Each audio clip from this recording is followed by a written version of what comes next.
तो दोस्तों आज हम बात करेंगे पे नियर बाय का जो एक्सिस कासा है इसी के बारे में टोटल हम बात करने वाले हैं इस वीडियो में।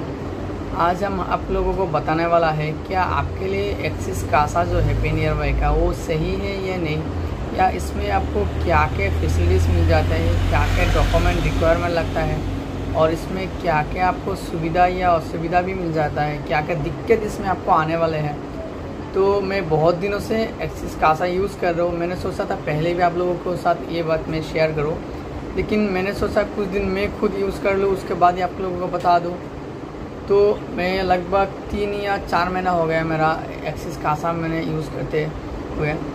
तो उस 3-4 महीने में मुझे क्या क्या दिक्कत का सामना करना पड़ा या क्या क्या मुझे जो बेनिफिट है वो एक्स्ट्रा मिला बाकी जैसे पेमेंट बैंक है उस बैंक से अलग। तो अगर आप लोग चाहते हैं कि एक BC एजेंट आप लोग बनना चाहते हैं या आप कस्टमर सर्विस प्रोवाइडर बनना चाहते हैं तो एक्सिस कासा क्या आप लोगों के लिए सही है कि नहीं, इस वीडियो में हम इसी के बारे में डिस्कस करने वाला है। तो मुझे रिक्वेस्ट यही रहेगा दोस्तों कि आप वीडियो को लास्ट तक ज़रूर से ज़रूर बने रहिएगा ताकि पूरा जो डिटेल्स है वो आपको समझा पाओ और आप समझ जाएं। उसके बाद है आप डिसाइड कर सकते हैं कि आपको एक्सिस कासा लेना चाहिए कि नहीं। पहले बता दें दोस्तों, ये कोई प्रमोशन वीडियो नहीं है, ये मेरा खुद का ऊपर मैं जो इतने दिन से मैं एक्सिस कासा यूज़ कर रहा हूँ, इतने दिन से जो मेरा एक्सपीरियंस है वही एक्सपीरियंस आप लोगों के साथ मैं शेयर करने वाला हूँ। तो देखिए सबसे पहले क्या है इसमें डॉक्यूमेंट रिक्वायरमेंट क्या क्या लगते हैं और आपका खर्चा कितना आ जाते हैं और आपका बेनिफिट क्या क्या मिलते हैं। तो देखिए अगर आप लोग चाहते हैं कि आप लोग कोई भी BC एजेंट बने, अगर आप कोई पेमेंट बैंक पे काम कर रहे हैं तो आपको एक्सिस बैंक पे काम करने के लिए आपको इंटरेस्टेड है तभी ये ले सकते हैं। अगर आपका कोई ऐसे छोटा मोटा शॉप है, मोबाइल शॉप या आपका इलेक्ट्रॉनिक शॉप या कैफ़े वगैरह, तो इसके लिए एक्सिस कासा आपके लिए बहुत ही परफेक्ट है। तो पहले जान लेते हैं इसमें डॉक्यूमेंट क्या क्या लगते हैं। तो सबसे पहले आपको बता देते हैं इसमें आधार कार्ड लगते हैं, पैन कार्ड लगते हैं और आपका कोई शॉप होना चाहिए। इसमें पहले क्या करता था सेल्फ रजिस्ट्रेशन भी कर सकते थे पहले, तो अभी इस तरह का कोई भी सेल्फ रजिस्ट्रेशन नहीं है। अभी पे नियर बाय ने थोड़ा सिक्योरिटी रीज़न के वजह से इसमें शॉप होना भी आपका ज़रूरी है। और शॉप का कोई जैसे कि म्यूनसिपल कोई सर्टिफिकेट वगैरह या गवर्नमेंट कोई सर्टिफिकेट वगैरह या आपको शॉप का कोई प्रोप्राइटर करेंट अकाउंट या आपके पास कोई भी अकाउंट होना चाहिए। तो पहले आपका आधार कार्ड, पैन कार्ड और आपका शॉप का कोई भी एक लाइसेंस आपका पास होना चाहिए। तो 3 डॉक्यूमेंट होने से आप जो है एक्सिस कासा के लिए एलिजिबल हो जाते हैं। और यहाँ पे कॉस्ट के बारे में बता दूँ तो पे नियर बाय का जो आईडी है, सिंगल पे नियर बाय का आईडी, उसी में आपको कोई कॉस्ट नहीं लगता, वो 0 कॉस्ट में आपका मिल जाता है, आईडी फ्री में मिल जाता है। उसी में क्या क्या बेनिफिट मिलता है, micro ATM, APS, DMT, electricity bill वगैरह अदर जितने भी सर्विस है इसमें आप कर सकते हैं बिना कोई चार्ज दिए। तो आपका अगर एक्सिस कासा के लिए रजिस्ट्रेशन करना है तो एक्सिस कासा के लिए आपको 1500 रुपया आपको कंपनी को डिपॉजिट देना पड़ता है। मतलब 1500 रुपये का एक सब्सक्रिप्शन है वो आपको कंपनी से ख़रीदना पड़ता है, उसके बाद ही आप एक्सिस कासा के लिए एलिजिबल। तो ये तो हो गए डॉक्यूमेंट और पेमेंट के बारे में। अभी हम बता देते हैं इसमें क्या क्या आपको बेनिफिट या सुविधा मिल जाता है बाकी पेमेंट बैंक के थ्रू। सबसे पहले बता देता है ये आपका पेमेंट बैंक नहीं है, ये टोटली आपका एक ट्रस्टेड बैंक है। तो कस्टमर क्या करते हैं, पेमेंट बैंक ज़्यादातर लोग खोलना नहीं चाहते क्योंकि उसमें दिक्कत बहुत आते हैं।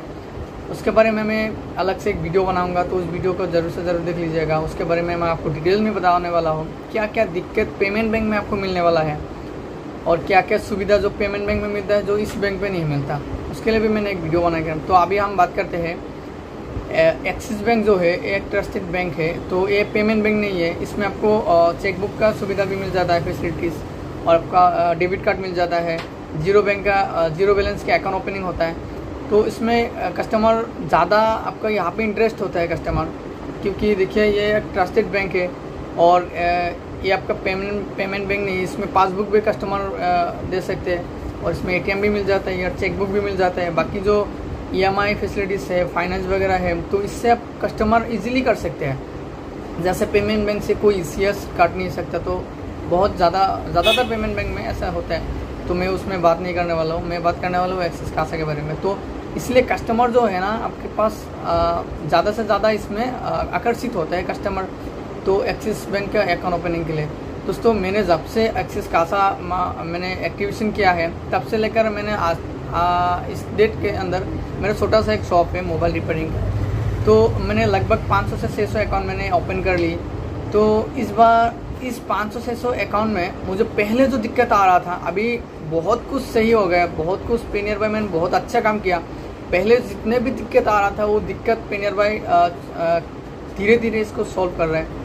तो पहला मुझे यही दिक्कत होता था, पहले जो मैंने एक्सिस बैंक का जो अकाउंट ओपनिंग किया, पहले जितने भी मैंने अकाउंट ओपनिंग किया जो आपका रेसिडेंट एड्रेस है जो आधार कार्ड में होता है उसी एड्रेस से मैंने अकाउंट ओपनिंग कर लिया। लेकिन अकाउंट ओपनिंग होने के कुछ दिन बाद अकाउंट फीस हो जाता था, कस्टमर को ट्रांजैक्शन नहीं कर पाता था, कस्टमर यूपीआई वगैरह एटीएम वगैरह आपका ट्रांजैक्शन नहीं कर पाता था, मोबाइल बैंकिंग नेट बैंकिंग किसी के भी ट्रांजैक्शन कस्टमर नहीं कर पाता था क्योंकि उसके अकाउंट फीस हो जाता था ऑटोमेटिकली कस्टमर को।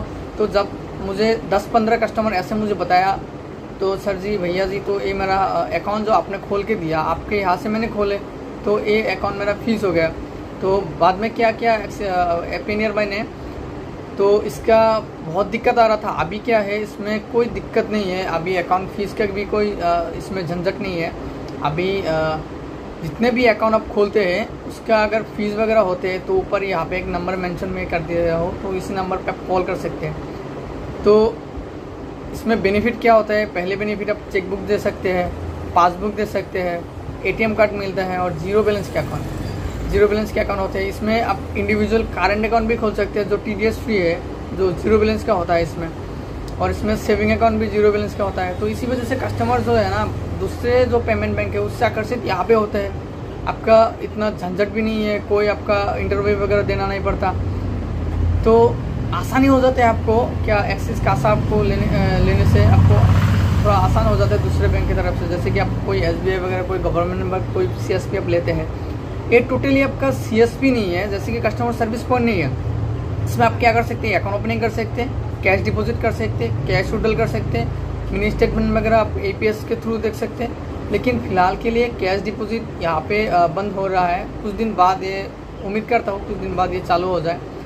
तो मैंने कैश डिपॉजिट के बारे में भी एक वीडियो बना के रखा, वो भी आप जाके देख सकते हैं। तो ये टोटली आपका CSP बेस नहीं है, ये टोटली आप एक कस्टमर सर्विस पॉइंट नहीं है। इसमें आप सिर्फ अकाउंट ओपनिंग कर सकते हैं, बाकी जो जितने भी सर्विस है कस्टमर को खुद पासबुक प्रोवाइड नहीं कर सकते, या कस्टमर को आप ATM का डेबिट कार्ड का पिन जनरेट नहीं करके दे सकते, वो कस्टमर को खुद करना पड़ेगा। या आप सिर्फ अकाउंट खोल सकते हैं, उसके बाद जितने भी ट्रांजैक्शन कस्टमर को करना हो, ज़्यादा से ज़्यादा ट्रांजैक्शन आपको ब्रांच में जाना होगा। जो कस्टमर का आधार कार्ड में जो एड्रेस होता है उसके नियरेस्ट कोई ब्रांच सिलेक्ट होता है, ये आपका सिलेक्टेड बैंक पे भी आपको नहीं होता है, सिलेक्टेड कोई ब्रांच में आपका लिंक नहीं होता है, लिंक ब्रांच का नहीं है, टोटली ये एक डिजिटल अकाउंट है। तो इस वजह से आप कस्टमर के कुछ जो बेनिफिट है वो आपके पास नहीं होता है। जैसे कि आप अकाउंट तो खोल दी, उसके बाद कोई दिक्कत आए तो आपसे कस्टमर कोई हेल्प नहीं ले सकता, डायरेक्टली उनको ब्रांच में जाना पड़ेगा, ब्रांच मैनेजर को उसको बताना पड़ेगा, उसके बाद ही उसका जो जितने भी प्रॉब्लम्स हैं उसमें वहाँ से सॉल्व हो जाएगा उसका। तो आप सिर्फ अकाउंट खोल सकते हैं। तो देखिए बेनिफिट तो ये हो गया कि आप इंस्टेंट अकाउंट ओपनिंग कर दे सकते हैं, लेकिन इसमें एक सुविधा ज़रूर है कि इसमें आप अकाउंट ओपनिंग करने के बाद ही इंस्टेंट जो आपका कमीशन है वो इंस्टेंट आ जाता है आपके वॉलेट पे। तो ये बात मुझे बहुत अच्छी लगी कि आप एयरटेल मान लीजिए, पोस्ट पेमेंट बैंक मान लीजिए, पेटीएम पेमेंट बैंक मान लीजिए, या आपको फिनो का पेमेंट बैंक मान लीजिए, सभी में जितना भी पेमेंट बैंक है या जितने भी आपका स्मॉल फाइनेंस बैंक है, सब में क्या होता है ना, मंथ एंड आपका जो कमीशन है वो यहाँ पे क्रेडिट होता है। लेकिन एक्सिस कासा में आपको क्या होता है, इसमें मंथ एंडिंग में आपको जो इंस्टेंट कमीशन जो है वो मिल जाता है सुपर डिस्ट्रीब्यूटर या रिटेलर को, तीनों भाइयों को यहाँ पे इंस्टेंट कमीशन मिल जाता है। तो ये बात यहाँ पे बहुत ही अच्छा लगा है। तो अगर आप ओवरऑल आप देखा जाए, अगर आप एक्सिस में पेनियर भाई के एक्सिस बैंक का कासा सर्विस आप लेना चाहते हैं या आप एक BC एजेंट बनना चाहते हैं, तो ये आपके लिए अगर आप टोटली डिपेंड करते हैं आपका दुकानों का, अगर आप लेना चाहते हैं तो आपका शॉप के ऊपर डिपेंड होता है। अगर आप सिर्फ BC एजेंट बन के या पूरा टोटल सर्विस देना चाहते हैं तो ये आपके लिए बिल्कुल नहीं है। क्यों नहीं है? क्योंकि देखिए इसमें सिर्फ आप अकाउंट ओपनिंग कर सकते हैं, बाकी जितने भी सर्विस हो आप कस्टमर को नहीं दे सकते। तो ये इसके लिए कस्टमर आपके पास नहीं आएगा। तो अकाउंट खोलने के बाद कस्टमर को जितना पेमेंट या ट्रांजैक्शन करना है वो ब्रांच पे चला जाएगा, अगर नज़दीकी ब्रांच हो। अगर नज़दीकी ब्रांच ना हो या आपका रूरल एरिया है तो आपके पास आएगा, लेकिन कोई दिक्कत होने से आप उसको सॉल्व नहीं कर सकते। अगर आपके जैसे कि मेरा मोबाइल शॉप है, मोबाइल रिपेयरिंग का शॉप है, या आपको कुछ इंटरनेट कैफ़े वगैरह है, आप अलग काम भी करते हैं या ऑनलाइन पे डिजिटल अकाउंट कस्टमर को खोल देना चाहते हैं, या कस्टमर को ब्रांच नहीं जाना पड़ेगा, आप यहाँ से डिजिटल KYC ई-KYC के माध्यम से आपका कस्टमर का जो अकाउंट है वो कंप्लीट कर दे सकते हैं। तो उसके लिए आपके लिए ये बैंक परफेक्ट है। मतलब अगर आपके पास आप डिपेंड होना चाहते हैं एक CSP बेस्ड या कस्टमर सर्विस पॉइंट के लिए, या कस्टमर जैसे कि आप एक्सिस कासा ले लिया, मान लिया आपने तो एक्सिस बैंक का CSP ले लिया तो आपके पास पूरा बैनर वगैरह लगा देंगे। तो ऐसा नहीं है, इसमें आप सभी काम नहीं हो सकते। इसमें सिर्फ आप अकाउंट ओपनिंग कर सकते हैं और बाकी कुछ भी नहीं कर सकते। कैश विड्रॉल वगैरह या APS से डिपॉजिट वगैरह ये बाद में होगा, कुछ दिन बाद ये सर्विस भी यहाँ पे चालू हो जाएगा। फिलहाल के लिए तो नहीं है, चालू होने के बाद आपको नोटिफिकेशन ज़रूर मिल जाएगा। तो अगर आप दूसरे कोई शॉप चलाते हैं वगैरह, जितने भी इधर आपका ग्रोसरी शॉप हो या आपका मोबाइल रिपेयरिंग शॉप हो, इंटरनेट कैफ़े वगैरह हो, तो ये बैंक आपके लिए एकदम परफेक्ट है। क्योंकि इसमें जो सुविधा है, जितना मिनिमम देखिए, इसमें मिनिमम डॉक्यूमेंट रिक्वायरमेंट है, मिनिमम इन्वेस्ट है, इंस्टेंट कमीशन मिल जाता है, इंस्टेंट अकाउंट ओपनिंग का एक्टिवेशन इंस्टेंट हो जाता है। तो इसके लिए आपके पास बहुत ही बढ़िया है। तो आज के लिए बस इतना ही मुझे ये डिस्कस करना था। पता नहीं ये जितने भी मैंने आपको बताया वो सिर्फ मैंने जो इतने दिन चलाया, मेरे जो